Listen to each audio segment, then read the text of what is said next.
Hey everyone, it's Deja with Knit and Crochet Ever After, and today I have a new pattern reveal, one of my forever paid patterns. So I have some forever free patterns, some limited time free patterns, and then paid patterns. This is one of the paid patterns. Like and subscribe, hit the notification bell because I do give away some of my paid patterns for free for a limited time only. I talk about that a lot in a bunch of other videos, so I'll just get straight to this pattern so you can learn a little bit more about it. So this is the Rose Tattoo bag. It's based off of flash art that you would find in a tattoo shop.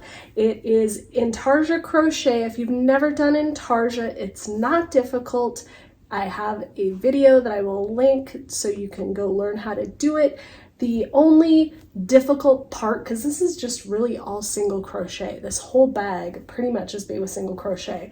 The only difficult part is kind of just changing colors, you know, working the color chart, that's it, but my tutorial will walk you through it. This comes with a full chart for this guy, and you can make it reversible. So on this bag, I did a black background. My polyfill is popping out here. It's all over the back. So I did a black background, but you could do a reversible bag by making two of these. So you can do that as an option. There is plenty of yarn left over from what I use. This was made with Red Heart Super Saver. Super affordable, super perfect for bags. It gives it good structure because it is that kind of not soft acrylic.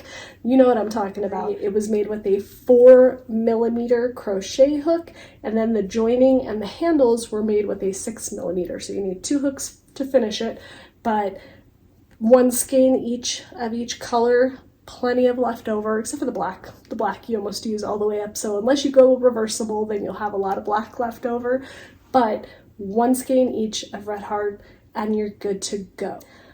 There includes photo tutorials on the joining and the handles, so don't feel intimidated that they're kind of a little different. You can kind of see the decorative edge on this, and the handles are crocheted right into the project, so there's no sewing.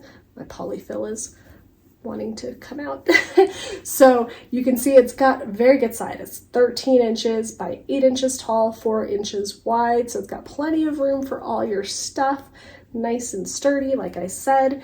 The link to the pattern is in the description, so you can go check out some more information on it. And that's about it. I really enjoyed making this. I might be doing maybe a whole series on these, so if you guys like these, I might do a few more, so we'll see how that goes. But I'm Deja with Knit and Crochet Ever After, and thank you for watching.